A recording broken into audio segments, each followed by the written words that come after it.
Hi.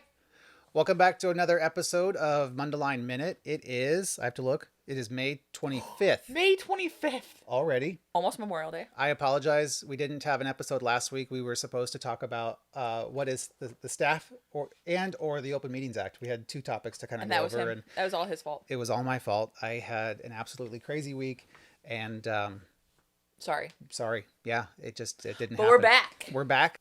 Hey there, future Eric here. We forgot to film one little part about. Did you just say future Eric? Yeah, because I'm filming this in the future, but I'm gonna have to edit it back into the beginning part, and it's actually gonna look different because you'll notice it's a different camera. Yeah, you'll find out the camera dies. Anyways, future Eric here, What's going on? and forgot about our disclaimer. disclaimer. So, the camera and now phone used in recording this are mine. The microphones are mine. There's absolutely no taxpayer dollars used to This is your basement. create. Yep, it's my basement. It's the house I live in. There's a wife and kids and a bird and cats and all kinds of noises, and welcome to my house. So yeah, no production studio, no taxpayer dollars, just us filming a podcast. That's all I got. Okay, thanks. Okay, back to the other part of whatever was happening. And we are recapping the village board meeting, which was a almost hilarious meeting last night. Poor Mayor Pro Tem Russell. Mayor Pro Tem Russell, our mayor, Steve Lentz, was not present. He had a death in his family, and he was not able to make it last night. So Mayor Pro Tem Russell filled in, and this is not normal. So I can't. We were even not used to it. even when I was just attending board meetings prior to becoming a trustee, I remember Ray Semple doing this once. So Well, Ray said he did it twice in 25 years. yeah, it's pretty yeah, rare, and it's almost comical when we have to either do like committee meetings or no one knows what to nobody do. knows what to do. Like you look at how Steve just kind of flows through it after Yeah. so many times of being mayor, and then it's your turn, and you're like, call the roll. You're like, And oh. Kirsten kept saying that the motion passed, so then it would just be like silence, and I'd be like, motion carries. Motion carries. Yeah. Oh yeah, Oh yeah, motion carries. And the next one. No, poor guy. So that being said, he ran a fast meeting. We were home by like 8:00. it was a really quick night. No executive session. No executive session. No committee of the whole meeting. Nothing. We were supposed to do photos, but then the mayor couldn't be there, so Couldn't no be there, photos. so we pushed off our photo session. But of course, I didn't read to the bottom of that email and see that, so I was still there. I didn't see it either until Cindy sent the reminder email, and I was like, yes. Yeah, I didn't get that, so I was there looking quite dapper in my suit for no photos. Okay, so let's go through this agenda real quick. The first couple of items: attendance. Of course, the mayor wasn't present. Did the Pledge of Allegiance. Wait, can we go back? Let's talk about one thing really quick. We were all back normal seating. Yes. Yeah, and it was. Oh, we haven't felt been in really normal weird. seating since March. Of It was March 16th, of 2020. last year, yeah. Where we had an emergency board meeting, and I think it was emergency. And Right. even then we weren't all together because we spaced ourselves. We spaced ourselves, Yeah, so it must have been even back into February. yeah, it was. So it had been a long time, and it was so weird to have everyone back. It felt very crowded, and I was like, wow, this is so And when we weird. say regular, like that means not just all of us behind the dais, because Yeah. that we've been doing that for a while. Yeah. But now we have all the department heads back up there. The attorney, yeah, the chiefs were It up was there. it was Eric Gunther's first time sitting in a normal In the administrator seat. yeah, in his seat. Yeah. And he's been on board for almost a year now. Right. It was so weird last Yeah, night. it just kind of felt like first day. I Again. sit next to Trustee Ross, and I feel so bad. I'm so used to be able to like put my stuff in the seat next to me because there's been no one there. And she walks in, she's like, I need to sit here. And I was like, I'm coming to this meeting. you do? Right. I'm so sorry. I'm just not used to it. Anyways, so it was super weird to be back, but also kind of like, okay, Progress. we're getting back to normal-ish. Right. Anyways, let's go. But I just wanted to point that out. It was weird. All right, so approval of minutes. We did approve the meeting minutes from the last board meeting. Mm-hmm. That's kind of standard. Public commentary. We had one person, two people were up there, but Julie Goodman spoke on behalf of the Moms Demand Action and the Wear Orange campaign. Yep. To stop gun violence. I emailed them back this morning, and I just was like, expressed my support for that. Obviously, I'm a mom, so I'm behind that, and I hope we get on board. I think other communities are getting on board with Wear Orange day, weekend. Yeah. So I hope we do it as well. But Which is the first weekend in June. yes. Yeah. Next up, there were no public hearings. We moved into the Mayor Pro Tem report. We'll call it that. Poor Kirsten. Poor Kirsten.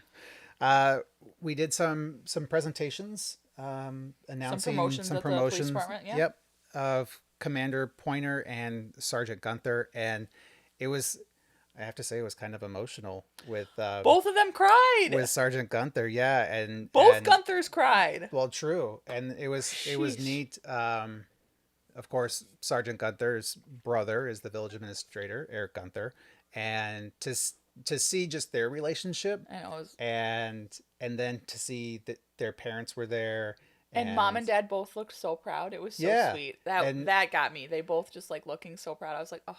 Right, and Sergeant Pointer was I liked what he had to say about trying to live up to his brother's expectations. Yeah, and, yeah, yeah. So that was it was pretty sweet emotional. to see their relationship. Yeah. It was cute. Right. So we did a change to the class in liquor license. This was so weird. This was an interesting one because it came out of a dance school.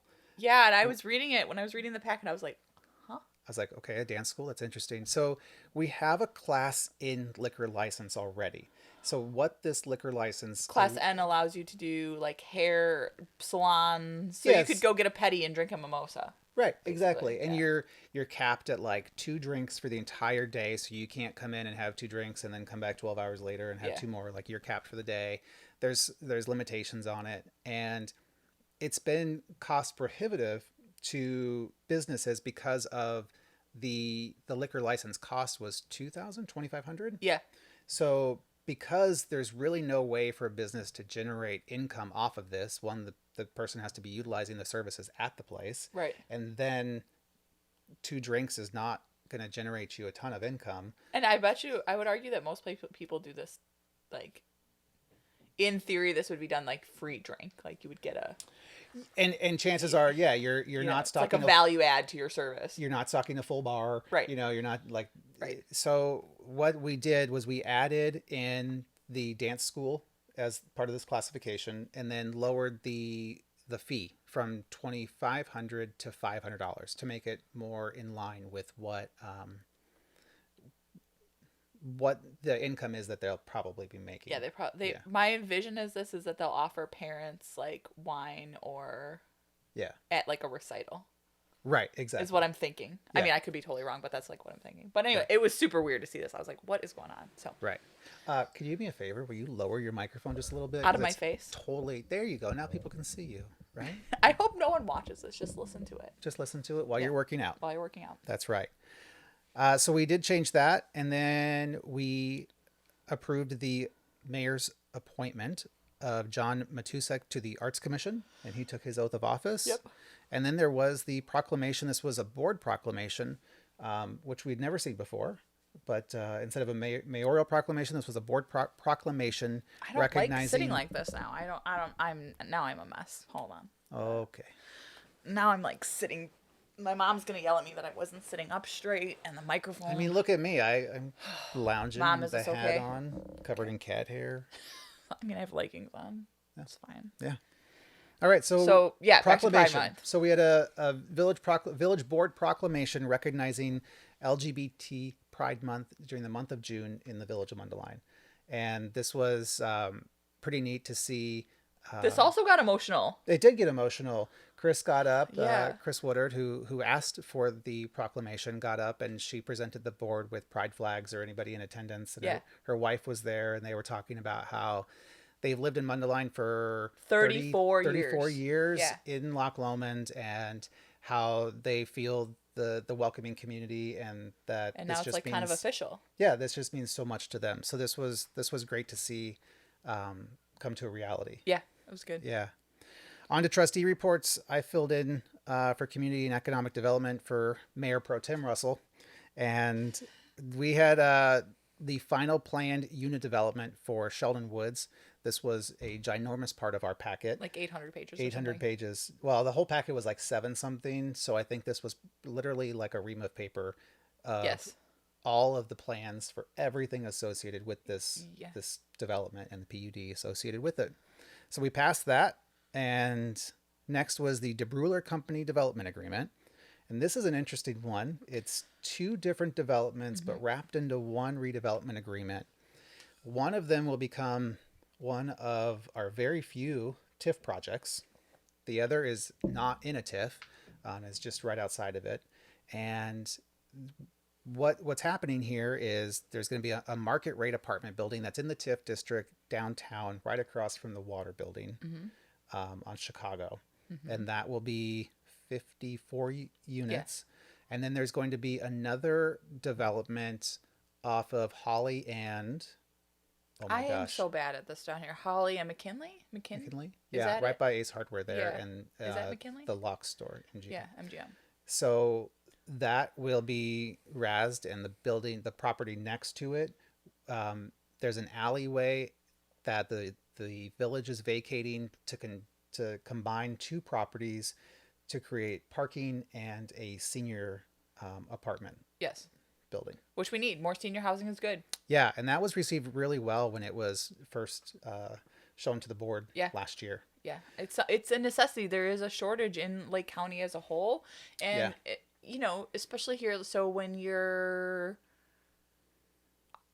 don't want to send somebody out of their community that they've lived in for years and years and years. You want them to be able to have a senior apartment in the community that they lived in. So It's good. I'm good with this. Right. That was it for community and economic development. Public Works was up next. Just a change order for Public Works facility, right? We did a change order for Public Works, but we also did the professional services agreement for Diamond Lake shoreline stabilization. Oh, I forgot this was under this report. I didn't forget.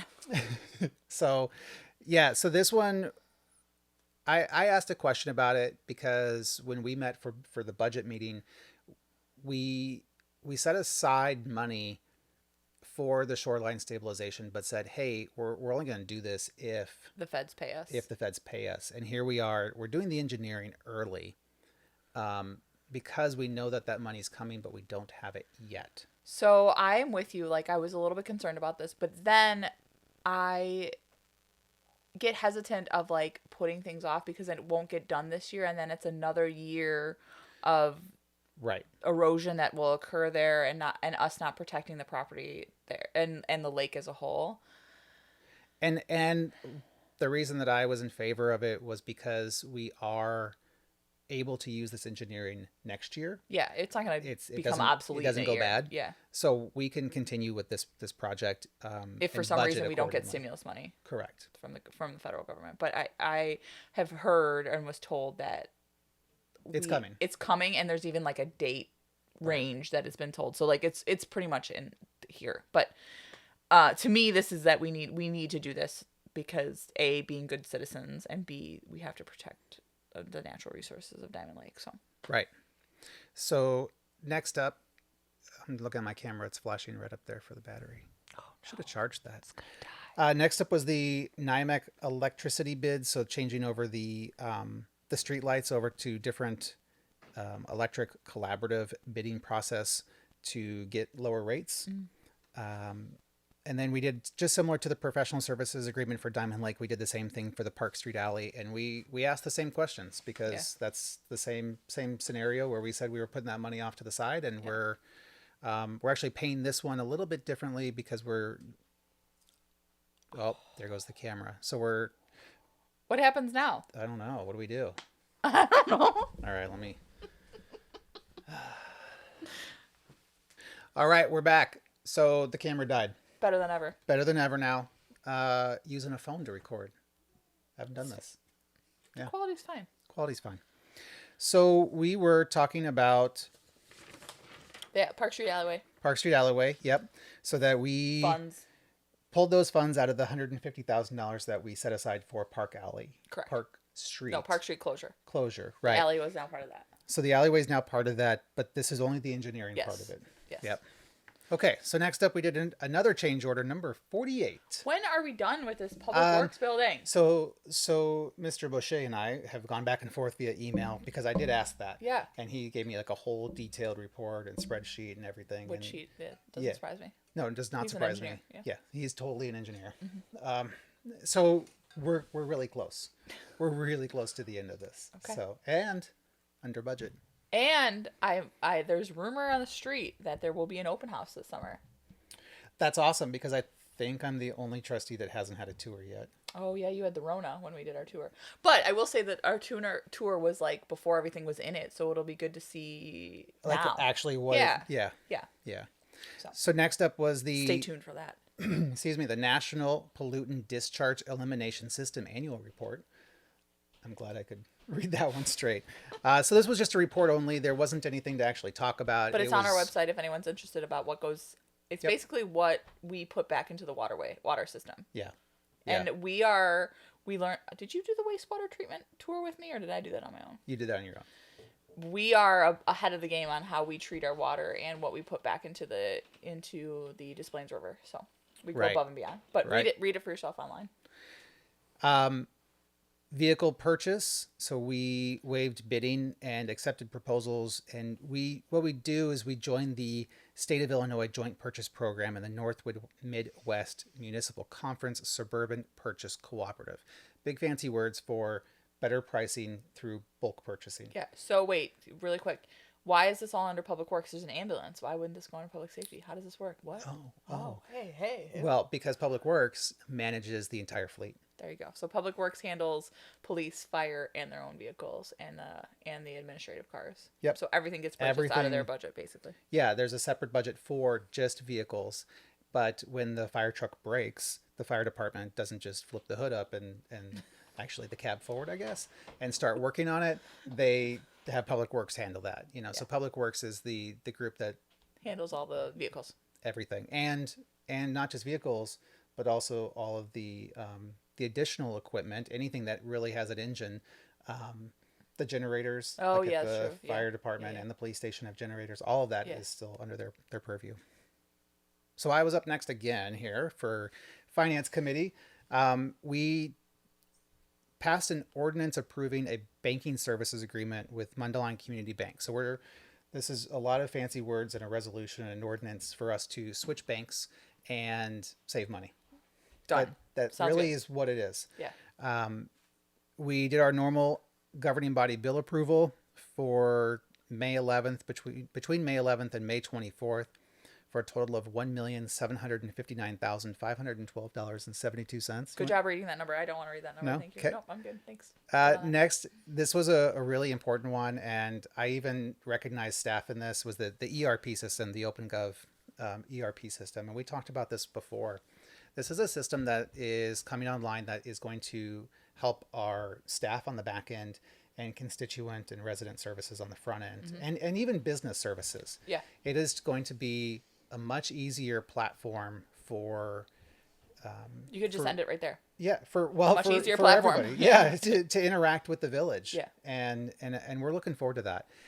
The crazy part here was we thought that this was going to be $500,000 a year going forward kind of thing, and it ended up being $11,000 more than what we're spending today. Which we're using obsolete software today that doesn't have upgrades, that's hard to use, that's cumbersome, that makes it hard for staff, makes it hard for residents. Right. You have to actually go to Village Hall to interact. This new system kind of solves that. Yeah. And so I talked to Mr. Kellogg earlier before the meeting and told him that I appreciated the thorough report and just that everything was like... Yeah, wait, can you explain why this resolution said we waived bids? Because we got bids from other ones. How did that work? I don't understand. Because we didn't put out a request for bids. Got it, okay. So there wasn't but we did like get pricing RFP. But there was pricing received from three companies. Yeah.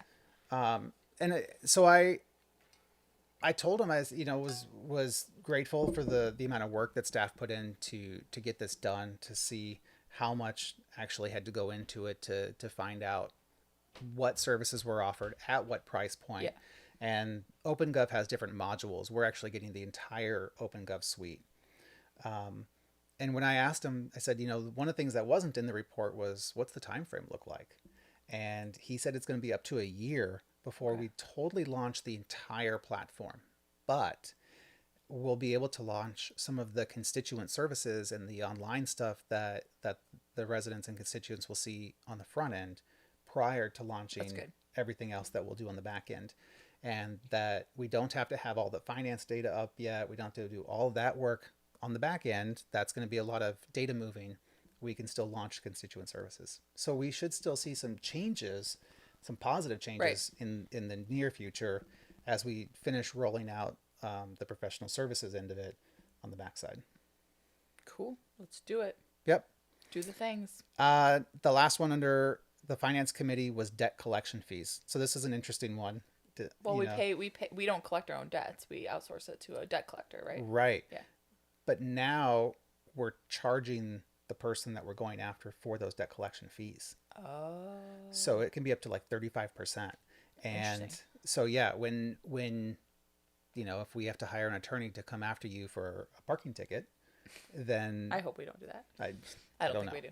But, if you have lots of fines on your home or something, yes, then we would now be able to go after and get a judgment for those fees as well. Interesting. Yeah. All right, public safety, you're up. Not much in terms of motions. The only motion I had. What? Ruffling papers. Are you okay? Next to a microphone. I know. Was regarding our EAP. I don't think we call it an EAP though. EOP, Emergency Operation Plan. Basically what we do in case there's either man-made emergency or a natural disaster. And I talked to the fire chief, and he feels like this is a confidential document, and so it lives in confidentiality within the fire department. And so, yeah. Yeah, that was kind of weird to vote and be like, okay, we're authorizing this, we're accepting this, and that it went through the Lake County Emergency Management Group. Yeah. And we're saying, yes, we're giving it a thumbs up, but we don't know. But I feel like, I was thinking about this as I was driving home from somewhere yesterday after I talked to the chief about it, and he was, if God forbid this was a man-made emergency, you wouldn't want whoever is doing it to know what your plan is and what's going to happen. So it makes sense. And some municipalities treat it as a public document, and some treat it as a confidential document. So we just treat it as a confidential document. So and that makes perfect sense. I'm fine with it. Whatever. All right. Finish. The other two, then I turned it over to the Chiefs. I did it right this week. Turned it over to the Chiefs. Let them talk. Way to go. Didn't mess up any numbers. And no numbers. I think this was done strategically on purpose, so there's no numbers. Chief Monahan talked about the Del Webb Police Academy that graduated. I think he said 50 people. Did he say? What did he say? I don't remember the exact number. But it was a lot. Yeah. And then also the ice cream program. So the police department is launching a program this year, which is so cute, that if they see your child out with a helmet on, they will give them a coupon for free ice cream at Greg's. And they are starting that this weekend because the bike police are out in full effect this weekend. Yeah. So I always like seeing them, and my son likes seeing the bike police. So. Did you catch how long of a window that is? It's going to Labor Day. Yeah. Even Peter Vadopoulos, he was like, that's a lot of ice cream. All summer long. All summer long. So during that, my mom texted me and she's like, what about if they're riding a scooter with their helmet? I was like, I'm sure it applies. Because my son is an avid scooter rider. Okay. So yeah, I'm excited for that. So and I asked a question to clarify, just not for me, but for somebody else, just asking for a friend, what age limit that hits. I might have to stop by the police department and see if I can get you a coupon. I have a helmet. Okay. I wear my helmet. You should show up in John's office today with the helmet on. Am I here for my free scoop of ice Should I ride my scooter through the police department to do it? Yes. Hey, Chief, I'm here. I've got my helmet. Can I get some ice cream? Anyways, okay. The other one was, so then that was it. And then Chief Lark had no report. But yeah, that was it. It was an easy night. Summary of the whole night. Easy night. So yeah, the last couple of items were the building committee, transportation infrastructure, and other reports. There was nothing there. Under omnibus, it is a lot of money, but it's all debt service. So we're paying down our debt. Take it all. And then what else did we do under IRMA? That's the insurance, and then Lake County Collector paying some property taxes for real estate that's owned by the village. Yep. Under staff reports, the village administrator mentioned that this Friday, from this Friday, 4 p.m. till the party gets closed down. I think it's 10. It's not that late. It actually is, I think on the poster it's question marks. No. Yeah. Oh, get out of here. Oh man, Mundelein. Raging Party over there on Park Street is our grand opening. So last Friday night I drove by, and it was a beautiful Friday night last Friday night. I work on Friday night, so and it was packed. And I was like that, and also so I was driving down 45, and your eye definitely catches it. So it's doing what it's supposed to do. Those new barricades look pretty awesome. You're like, "Oh, what's going on over there?" We went not last Friday, but 2 Fridays ago.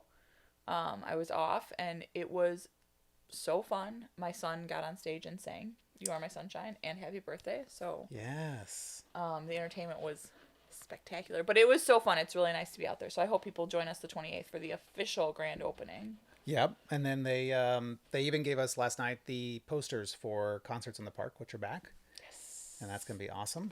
Yes, I'm so excited. Those are like another one of my favorite summer things. We didn't even talk about the coolest thing that happened last night. I know. I was just thinking that too. Hold on. We'll go back to that. Oh my God. So the rest of the meeting, there was no executive session, and we struggled through a motion to adjourn, but that was done. Okay. So Thank God we adjourned. Back to presentations and awards. Go. The coolest part of the night. Mundelein Days. Glad you tuned in for the last part here. Mundelein Days and the parade RA. Go! Yes. Yes. So the carnival is going to run 4 days, the 2nd through the 5th, Friday through Monday. That's 3 days, just so you know.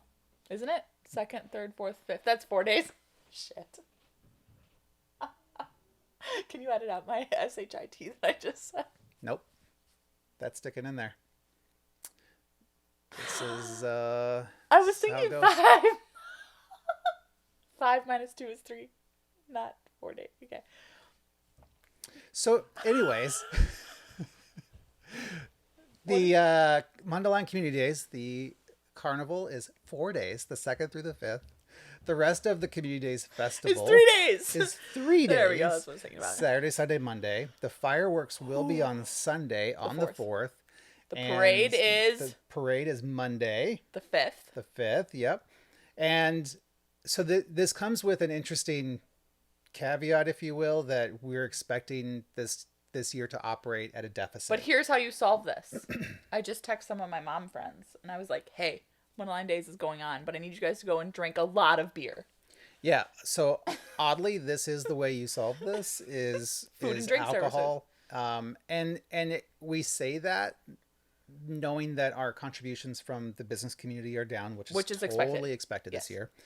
And we also are recognizing, though, that our neighboring communities have canceled their events. So come to Mundelein and do your event. We definitely could have an increased attendance at our event, with the other caveat that we still have to abide by the state's 60% rules on attendance or whatever it is at that point. If we're in bridge phase then. Yeah. So there's still some things up in the air. What we do know today is that it's moving forward. And what really it's important as a community that we have it. I've heard from so many people that were asking us to have it. Yeah. And like I myself, the glimpse of normalcy will be much appreciated. So I am so excited for summer. Whew. Yeah. Yes. And the parade. Parades are so fun. So like fun. there are very few things as an elected official that you're like, yes, this is so fun. Parades are one of them. Yeah. So be on the lookout for cool stuff to happen at the parade. Oh, dang. I'm just saying. Okay. I've been planning. All right. We've had 2 years to plan because we didn't have one last year. That's true. It's true. So. But that's it. That's it. That's all we got. Okay. Thanks for watching. Week. We'll see you we next will be week. here next week. Yes, we'll be back. I'll be back. Okay. Chill out. Have a good week. All right. Bye.